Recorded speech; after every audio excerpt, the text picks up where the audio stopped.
একটু সময় দেন, ফাটবে, অসুবিধা নেই।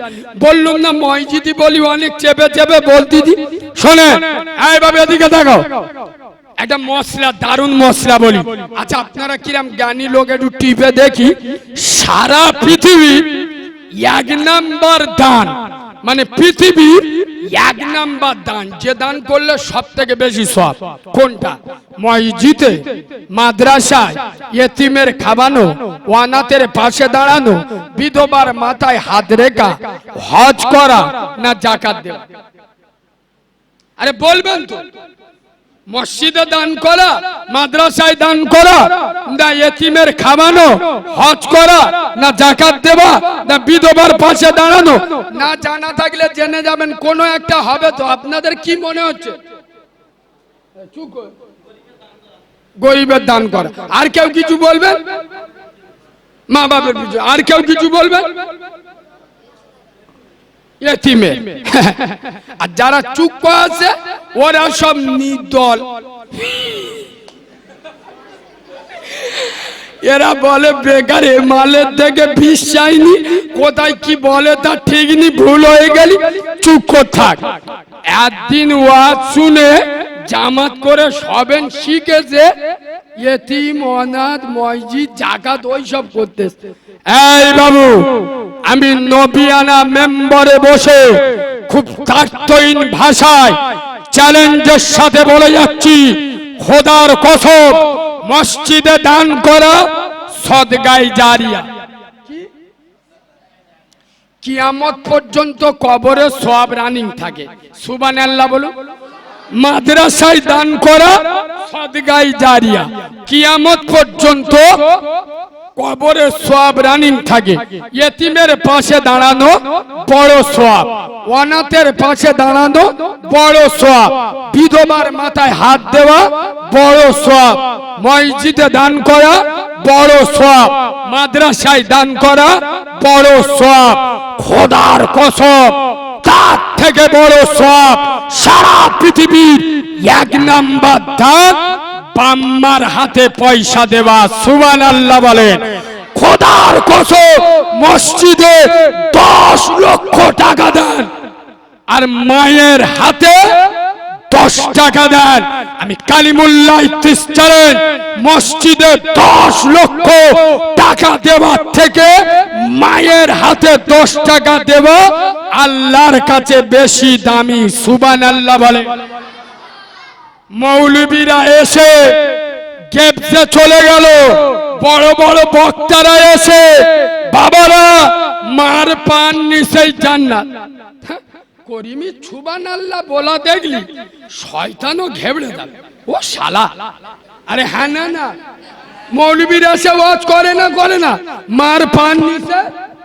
এই তলুয়াখালীর মুসলমানের ছানারা কোনদিন মূল্যায়ন করে দেখেছো?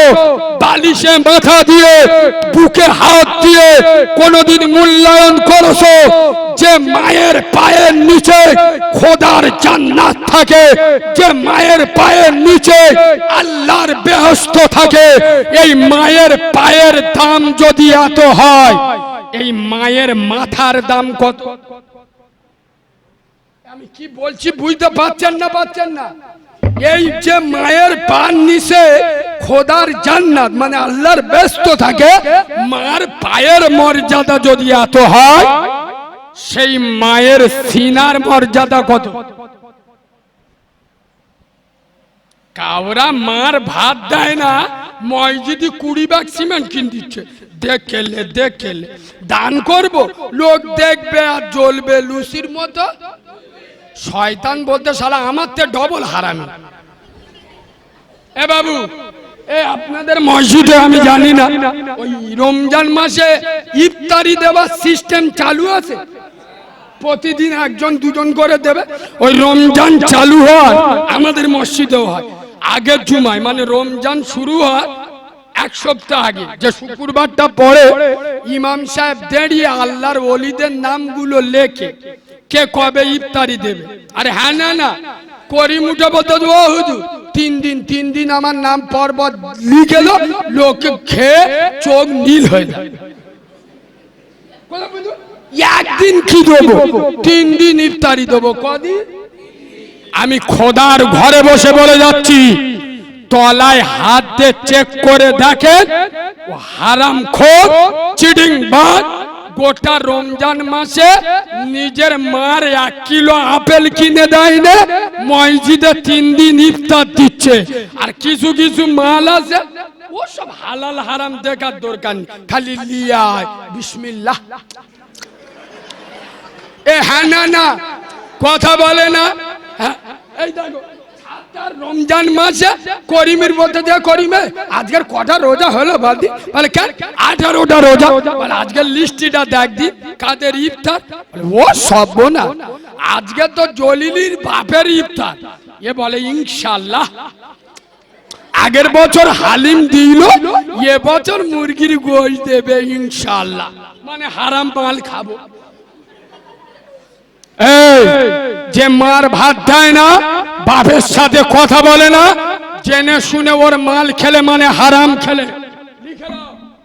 ইয়েস, জেনে শুনে ওর মাল খাওয়া হারাম নাজায়েজ। যে মার ভাত দেয় না, তার ইফতারি মসজিদি খাওয়ার জন্য মোল্লা বসে আল্লাহুম্মা ইয়া ওয়াশাল ফাদরিক ফিরিল। তার মানে কি বলুন তো, কখন আল্লাহ বলবে আর মাল পিষে দেবে। আরে হ্যাঁ না না কথা বলে না। এ বাবু শুধু ঘড়ি দেখতে আল্লাহ মাল যায় না কেন? কাঁটা ঘোরে না মসজিদে আল্লাহর কি রে বাপ? যখন মসজিদ আ বলে ঠেলে উঠে, মানে আল্লাহ ল এখন বলে সবেন আ বলে, 2টো খেজুর 3টে আপেল 4টে লেবু কাঁপায় ঢেলে দে। হ্যাঁ না না এদিক আজান হচ্ছে, এ মালের কাঁপা 5G স্পিরিটি চলতে, এদিক নামাজ দেয় গেছে, করিম ছুটে ছুটে আছে মসজিদে আল্লাহু আকবার। দাঁড়িয়ে দাঁড়িয়ে ছোলা চিবই না চিবই না, এই নামাজে দাঁড়িয়ে চিবই না চিবই না। এরা মনে মনে করছে হুজুর কি করে জানে। তা এ বাবু আল্লাহর ওলিরা সব ভরে গেছে, তোমরা একটু চেপে এইদিকে এসো।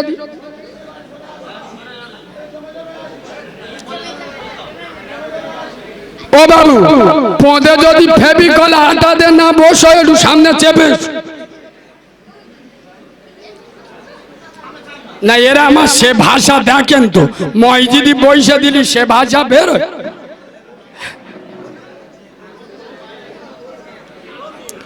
আসে বাবাজি কথা না বলি। আচ্ছা আমার আলোচনা কি আপনাদের অসুবিধা হচ্ছে? এবার অসুবিধা হচ্ছে? একবার তাকবীর দেবো? তাকবীর আল্লাহর ঘরে বসে আছেন দেবো না? রে তাকবীর। আমার ভুল হয়ে গেছে বাবা, আর বলবো আওয়াজ দেশ দেখো অম্বল হাগা হয়েছে। এ বাবু বললি রেগে যাবে, সামনে তো লোকসভার ভোট আসছে, বেলা 3টে পর্যন্ত মাঠে খেটে আল্লাহর কি রে বাপ কি কষ্ট, গাইতে কুলকুল করে ঘাম বেরুচ্ছে, মাল সবেন ঘরে উঠেছে, গ্রামের চেংড়ারা এসে ধরে এ জালালে বিকেল 5টা বাজবে, চালতা বেড়ে হাই স্কুল মাঠে চলে যাবি, দাদা আসবে মিটিং হবে। এ চিটিংবাজ যাবে না? যাবিনি? আর ওই চিটিংবাজের বলে এ বাপ তোর যেখানে ইচ্ছা যা, শুধু আসরের আজান দিয়েছে 4 রাকাত নামাজ, কত 2 ঘন্টা সময় লাগে? কথা বলে না? 4 রাকাত নামাজটা পড়ে তোর যেখানে খুশি সেখানে যা। সারাদিন মাঠে খেটে চোখ হলুদ হয়ে গেছে, আবার নামাজ পড়তে। ঠিক বলছি না ভুল বলছি? তা আল্লাহ বলে তোর স্বভাব তো হাত পাতা, তোর চিটিংবাজি স্বভাব, ওকে না গেলি জব কার্ডের টাকা বন্ধ হয়ে যাবে। তা তোর হারাম খাওয়ার স্বভাব, ওকে যা। খোদার কসম এ মুসলমান যদি আল্লাহর কাছে মাথা নত করত, আর হাতটা যদি আল্লাহর কাছে পাতত, যে হাত আল্লাহর কাছে ওঠে সে হাত দুনিয়ার কারোর কাছে পাততে হতো না। সুবহানাল্লাহ বলো। এই বাবু নবীর মেম্বারে বসে বলছি, আমার কথা অন্যভাবে নেবেন না। আমরা রুজির পিছনে ছুটি না, প্রেসেক আমাদের পিছনে ছোটে। কেন জানেন? কেন? আমরা আল্লাহর কাজের পিছনে ছুটি। আর কথা বুঝছেন না, বোঝেন না, শুধু মিনিটে মিনিটে ফোন করছে। কালিমুল্লাহ ভাই ফোন পে কোন নাম্বার, মেরে দি, মাল মেরে দি। সোনার বাবাজি, খোদার কসম, আপনি আল্লাহর হবে, আল্লাহ আপনার হবে। তা সেই আল্লাহর নামে এমন আওয়াজ দেবেন, পৃথিবী এর ওপরে কোনো আওয়াজ দুনিয়ায় কোনোদিন দেবেন না। এমন আওয়াজ দেন টুটি ফুটি যেন ছিঁড়ে যায়। একটু ঝেড়ে আওয়াজ দেন, নারে তাকবীর। ডান দিকের লোকের একটু আওয়াজ কম, মানে পান বিমল খেয়ে খাই হয়ে গেছে। এ বাবু, বন্দর লোনে টাকা গুনি গুনি চোখে কম দেখতে, এমন আওয়াজ দেন এ শয়তানের চোখ হলুদ হয়ে যাক। নারে তাকবীর, আরো জোরে নারে তাকবীর, নারে তাকবীর। আল কুরআনের আলো, আল হাদিসের আলো, ফুলের সুবাস, চাঁদের হাসি, নামাজ পড়তে ভালো। সুবহানাল্লাহ বলবেন না? এইটা কিন্তু চিটিং বাজি কথা। জুমার নামাজ ছাড়া যারা নামাজ পড়ে না তারা বলে আমরা নামাজ পড়ছি। কোথায় ধরবো এরা বুঝতে পারে। আমার কাছে উদুম ওয়াজ শুনলি হয় না, যে কোনো মুহূর্তে টিডি নাচ বের করবো, এটা বের করবো, এভাবে এটা বের করবো। আমার কথাটা কিন্তু বিরাট। নিম গাছের ছাল ভিজানো পানি কোনোদিন খেয়েছ? চোখ নীল হয়ে যাবে। কথাটা তার থেকে আরো তেতো বলবো। এ আপনারা বলছেন কিন্তু সামলাতে পারবেন তো? চলেন, আমি এখানে এসছি, ভালো করে শোনেন। আমি এখানে এসছি না আমার নিয়ে এসছেন? কথা বলুন। আমি বলবো তোর বাপকে দেখে ভয় করে নয়, আল্লাহর ভয় করে বলবো। এই রাসূলুল্লাহ বলে যাচ্ছেন, চিনেলেন এই যন্ত্রটা? পশ্চিম বাংলার কোন বক্তা যে কথা বলতে ভয় পায় সেই কথা এই যন্ত্র বলে। চিনেলেন? রাসূলুল্লাহ বলে যাচ্ছেন, যারা সুদখোর, সুদখোর বলেছি, অনেকের মাথা নিচু হয়ে গেছে, এবার বুঝতে পেরে ধরবে। এ বাবু, রাসূলুল্লাহ বলে যাচ্ছেন সুদখোর আর জুয়াখোর। সুদখোর আর কি?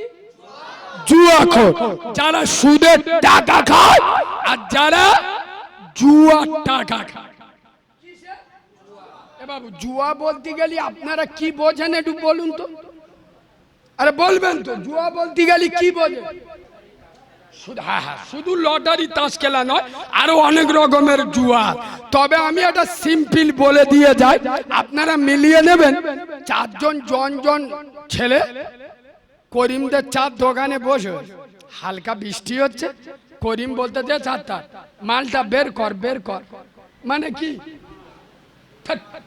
মোবাইল মোবাইল বের কর বের কর, লুডুটা চালু কর চালু কর। এ হ্যাঁ না না, চালু করলে বলে এই যে আমরা মুসলমানের ছানা, নাউজুবিল্লাহ, তওবা আস্তাগফিরুল্লাহ, তওবা তওবা। আপনার তর্ক করা হারাম। তবে দুজন জোড়া খেলবো, যারা দুজন হেরে যাবে 250-500 টাকা দিবি, খাওয়া খাই, খুশি করে খাওয়া খাই। তর্ক না, নাউজুবিল্লাহ, উম্মতে মুহাম্মদ। তর্ক না, খাওয়া খাই। এই বাবু, ও কাউরার বাচ্চার কে বোঝাবে, ও মুনাফেকের বাচ্চার কে বোঝাবে তুই যেটা বলছি খাওয়া খাই, শরিয়াতে ওটাই জুয়া, ওটাই হারাম। ইমাম সাহেব যদি থাকে আমার কথা জিজ্ঞেস করলেন, কসম আল্লাহর ঘরে বসে বলছি, রমজান মাসে ইমাম সাহেব তারাবি পড়ায় না, যুবক ছেলে তারাবি পড়তে আছে মসজিদি ছাদে ঠেলে উঠে, তাই ইমাম সাহেব বলে হারে তুই ধেরে মদ্যতা মসজিদি ছাদে উঠতিস কে, নিচেই দাঁড়িয়ে নামাজ বলে ও হুজুর ওপরে দাঁড়ালি একটু হাওয়া বাতায় লাগবে, পাকা মিশে কোথা এই মাল সাথে গো নিয়ে গেছে, নেট চালু আস নামাজ পড়তে দাঁড়িয়েছে, চেন্নাই আর কলকাতার আইপিএল ম্যাচ চলতেছে, এদিকে স্কোরটা চালু রেখেছে। খোদার ঘরে বসে বলছি আল্লাহ সাক্ষী, এই বাবু ইমাম সাহেব দূরে কাতে ব্রেক মারবে, ব্রেক মানে বোঝো তো, আরে দূরে কাতে সালাম ফিরোয় না, ও মালটা স্কোরটা দেখে নেবে। ঠিক বলছি না ভুল বলছি? যে জাতি খোদার ঘরে গিয়ে জুয়া ছাড়ে না, এ জাতির কপালে বিনা মেঘে বজ্রাঘাত পড়বে না। এই বাবু খোদার কসম বাংলার জমিনে কোন বক্তা যেটা বলতে সাহস পায়নি, আজকের আমি বলে যাচ্ছি শুনে নাও। এই তলুয়াখালীর মুসলমান, তোদের দাওয়াতের পরও আমি করি না, তোরা আমার দাওয়াত দিবি না। আল্লাহ যখন একবার নিয়ে এসছে এমন কেচা কাঁচা কেচে দিয়ে যাব, 10 বছর পরিষ্কার না থাকলি এ গ্রামে ঢুকবো। শোনেন রসুল বলে যাচ্ছেন কেতাবে এসছে, শোনেন কেতাবে এসছে সুদখোর আর জুয়াখোর এরা যখন নামাজের জন্য যাবে, আচ্ছা উজু করতে হবে না, হবে না? যেই নামাজ পড়তে যাক নামাজের শর্ত হলো উজু করা, ঠিক বলছি না? বিনা উজুতে নামাজ হবে না, তাহলে নামাজ পড়তে গেলে উজু করতে হবে। আচ্ছা আপনারা কি দিয়ে উজু করেন?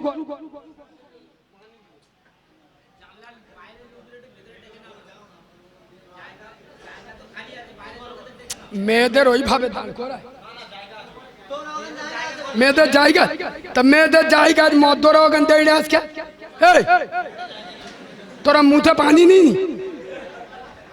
বলতেছি কিছু বলবো নি মসজিদের ওপর।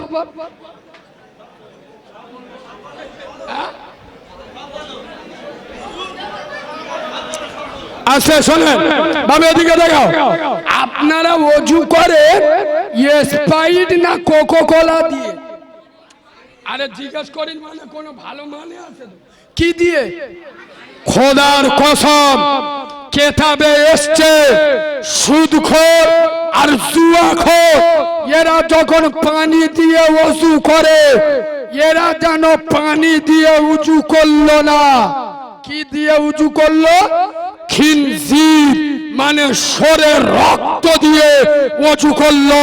এরা কুল্লি করলো পানি দিয়ে নয়, শরীরের রক্ত দিয়ে কুল্লি করলো। বুকে হাত দিয়ে বলেন বাংলার কোন বক্তা এ ওয়াজ করেছে? এ বক্তা জানে প্রতিটা গ্রামে 100-র মধ্যে 98টা বাড়িতে সুদের ব্যবসা চলে। হ্যাঁ না এই কথা বললে গ্রামের লোক রেগে যাবে, কমিটির লোক খেপে যাবে, পরের বারে মুরগির আন খাওয়া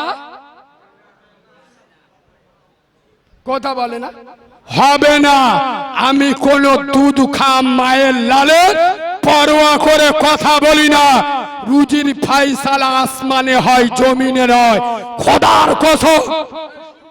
রোজার আগের দিন আমার দুলা ভাই বসছিল, জিজ্ঞেস করেন রোজার আগের দিন আমার গলা এবং নাকে বড় অপারেশন হয়েছিল। রোজার আগের দিন টানা 6 মাস জলসা করে যেদিন অপারেশন করেছি ওই দিন রাত্রে 2টো জলসা করে এসে নার্সিংহোমে শুই। আর আজ বিকেল 5টায় আমার গলা আর নাকের অপারেশন হয়েছে কলকাতার অ্যাপোলো। ভোরবেলা থেকে সেই রিখে ওজা করি, মানে কি মাল বুঝতে পেরেছেন?